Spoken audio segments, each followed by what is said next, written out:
Hey guys, welcome to the new episode of the Authentic Mission Podcast. I think this is like episode 6 now. Yeah. How you doing, man? Not bad, not bad. There's two things I want to start off by saying, and then we'll get into these fun topics. There's no drama this week, which is mostly my fault. Yeah, because I get political. But anyways, the last podcast, I just want to say, look, I have anxiety, and as a result of anxiety, along with muscle pains and different things due to my disability, I use cannabis. So sometimes when I lose train of thought in these topics, just bear with me. But this is already helping my anxiety so much. So hopefully this one I'll be able to stay more focused. It's just I get so deep in thought and then I lose track. Oh yeah. Yeah. That's totally fine. Totally fine. So this week, like I said, there's no drama, no heavy duty topics, but let's start off with one that Everybody likes The Simpsons. Yeah. Apu, Homer. For me, I've always been a classic Bart fan, but my problem and one topic that I want to talk about, because you grew up with The Simpsons, but I also grew up with The Simpsons where it was at a different time period.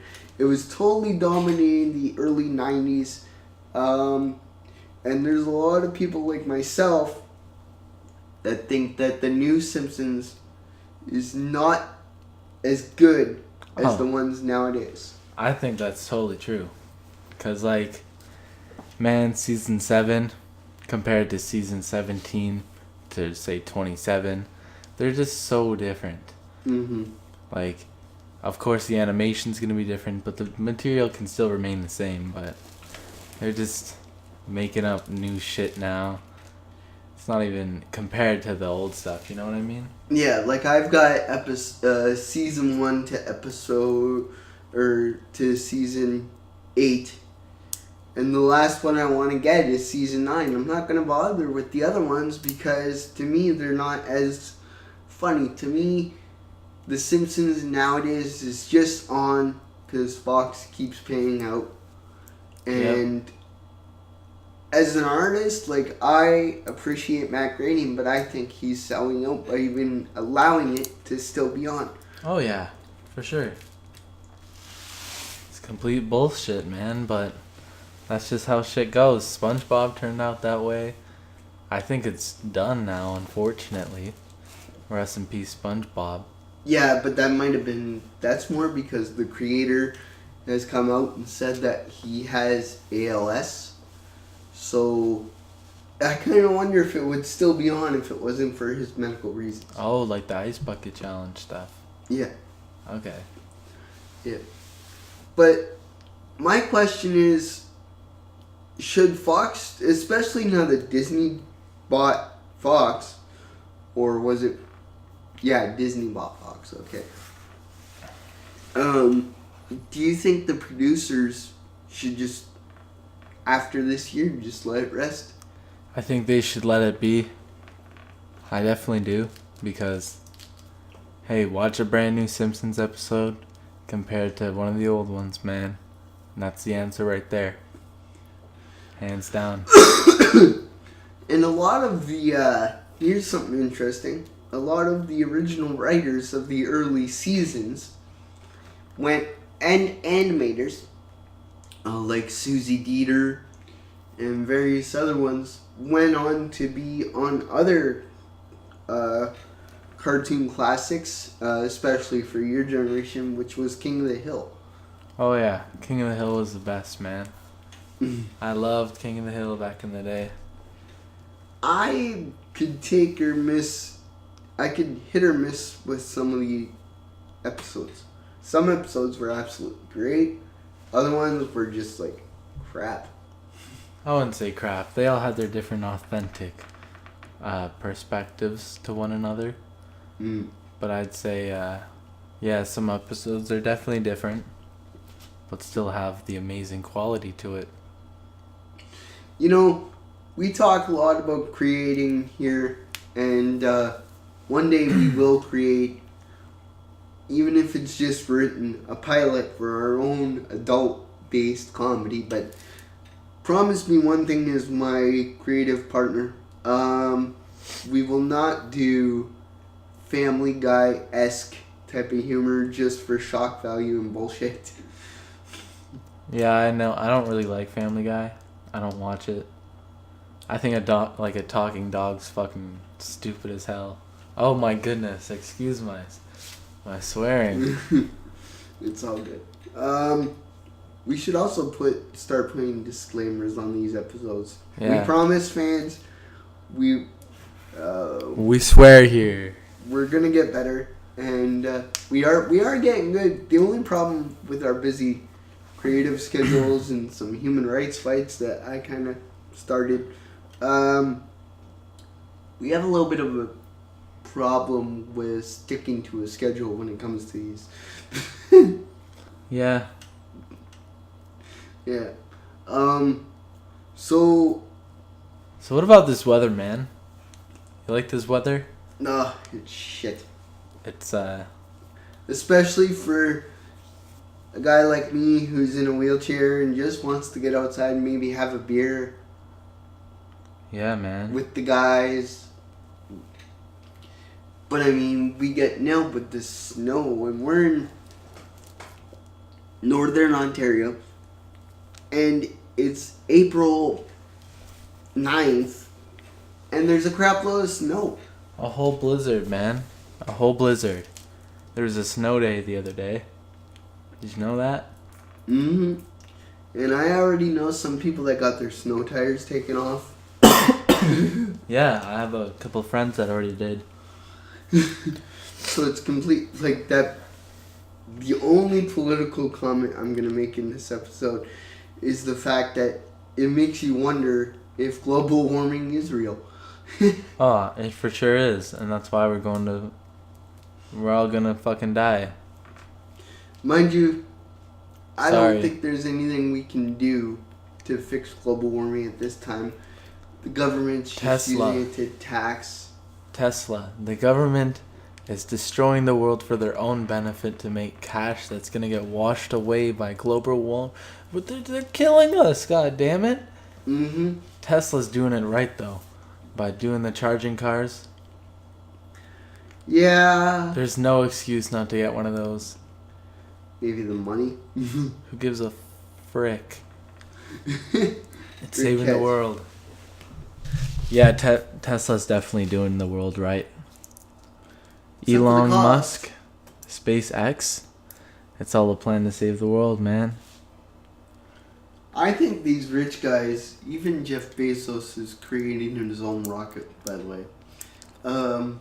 Yeah, China, And for everybody. anybody that doesn't know, Jeff Bezos is the owner, founder of Amazon, the local or the online business that killed mom and pop shops and even brick and mortar classics like Sears. Anyways, Nobody likes Sears anyways, right? no, I hated Sears. it was the old people store. Yeah, I got my jacket from there though. I got a good sale on it. Wasn't it like $80? I paid 60. Regular was 300 because it was closing down. Mm. Yeah, nobody likes the Sears. Did you like Yeah. Target when it came out? Oh god, You a no. Target guy? No. Oh, I thought it was so cool. Target was no. They did not come out with a good one for Subri. We had a Target? Yes. Holy shit. Yeah. I'd never even seen it. It lasted a year, dude. That's so dope. I would have went there all the time. You didn't know. I didn't know. It was like back in like 2013. So, anyways, Fake news versus real news. What's fake and what's real? You tell me. Well, they were ironically talking about that this morning on the Battle Axe show, The View. The only one I like on there is Whoopi Goldberg. Really? Oh yeah. You don't like that girl that always asks the questions, like really weirdly, and she looks into the camera? Do you think it's wrong or good? And then everyone's like, no. Oh, you're Yeah. thinking of the talk. Oh. I'm thinking. And we're talking about The View. Okay. Yeah, My bad. This is like the same show, I think, so. yeah. Well, it almost is. Just The View's more political. Let's talk about that for a second. What the hell? All these talk shows are like huge and they're making money just because they're talking in front of people. That's insane. We could be making money if. Yeah, let's do this live. We're just like The View and the Talk. Hey, wait a minute. YouTube does that. We should look that up one day. Let's do it. Guys, we're going to try and do that in the next 2 podcasts. Maybe not the next one, but the one after that. Yeah, we're gonna put up ads around our town and say there's gonna be a live podcast. Most of them are gonna be like drunk people on drugs walking from downtown. But Maybe we shouldn't do it then. hey, a crowd is a crowd. Um, But real news versus fake news, man. well, I mean, it's killing Facebook. It's kind of funny. Really, you think it's killing fake? Yeah, it is. Because Well- I'd always click on like Adam Sandler dead at 31. Well, and not shit. only that, there's stuff like, this Cambridge Analytica stuff and all these companies that have admitted to stealing. Actually, this is not copyright infringement. I'm just going to play a clip of the news for a second. The news. Yep. We're bringing the news into this. This is copyright. We Well- can't even get this monetized no more. Yeah, we can. No. Just won't say which newscast. God damn it. No, you can't be doing that. But alright, do it. It's just a... We're gonna lose a whole 0 cents from this because you're not getting us monetized. Facebook and the Trump victory is also under investigation, and today the privacy You gotta turn it up, man. Okay. scandal became a lot worse. The company admitted that millions more users had their personal information shared without knowing it. Wow. CTV's Richard Madden on the continuing crisis at Facebook. A new revelation by the social media giant. Facebook now says 87 million users, including more than 600,000 Canadians, had their personal information unknowingly shared with political consulting firm Cambridge Analytica. Love you. Thank you. The company linked to the Trump campaign. These latest numbers, much more than first reported, adding to the growing privacy scandal that's forced its founder, Mark Zuckerberg, to appear before a congressional committee next week. Today, he addressed those concerns in a conference call. We didn't take a broad enough view of what our responsibility is, and that was a huge mistake. It was my mistake. Zuckerberg is trying to reassure its users and investors he's protecting private information and vowed to crack down on developers that improperly share it. That's pretty intense. Not enough to just give people a voice. We have to make sure that people are not using that voice to hurt people or to spread disinformation. Ever since bombshell revelations of developers abusing user data, the usually camera-shy Zuckerberg has been more visible. This was a major breach of trust, and I'm really sorry that this happened. We have a basic responsibility to protect people's data. Now he's following through, making privacy settings easier to navigate and restricting access of user data from developers, including relationship status and private posts. Facebook also ending an option that lets users search a profile with someone's private phone number or email. And some updates tonight. Cambridge Analytica claims it accessed 30 million users, not 87 million, while Facebook says, starting Monday, it will notify users if their personal information has been compromised. Lisa. All right, Rick. So that would be today again, by the way, guys. But yeah, the one thing that this does concern me about though is a upcoming Internet Bill of Rights and less free speech. Yep.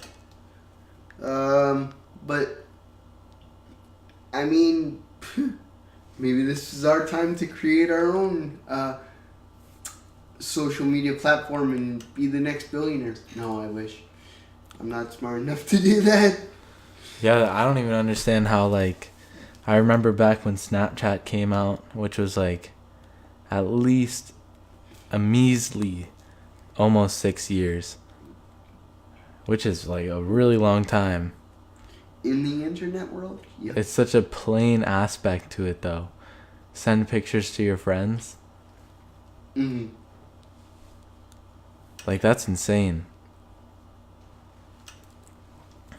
And you just know it was some computer geek that was sitting there, smart, bored, and went, maybe smoked a little bit of creative weed, and then they were like, hey, let's do this. Yeah, for sure. People are just so creative off such basic ideas. They just put one add-on to it, and it becomes the biggest thing. Mm. Well, not to get too gross, but like, look at my urinal, right? It's basically a jar with Oh a my funnel. god. It's basically a jar with a funnel. That's all it is. Yeah. I had to do it. Sorry. So, and also you got YouTube cracking down on creators, which is bleh. Yeah. That's kind of... I'm not sure about that. Thanks. I don't know what Logan to think Paul, about that. Douchebag. Yeah, I'm not sure. Yeah. Well, it's true. Well, guys, one day we'll get into the YouTube thing because that affects us, that affects creators. And right now it's affecting Channel Awesome. But anyways, other than that, though, this is a pretty light week. So start telling us what topics you want to see. Think about it. It's our generation, or I should say my generation, talking to his generation. And Yep. I'm in my early 30s, and he's gonna be 19, like, very, very soon. 19 Mhm. in August. Yeah. So start telling us what you want to see. Yes. We want some feedback. We want some topics. We need some topics because we're smart, but we want to start looking at what other people are thinking about. Yeah. So peace out, guys. All right, guys.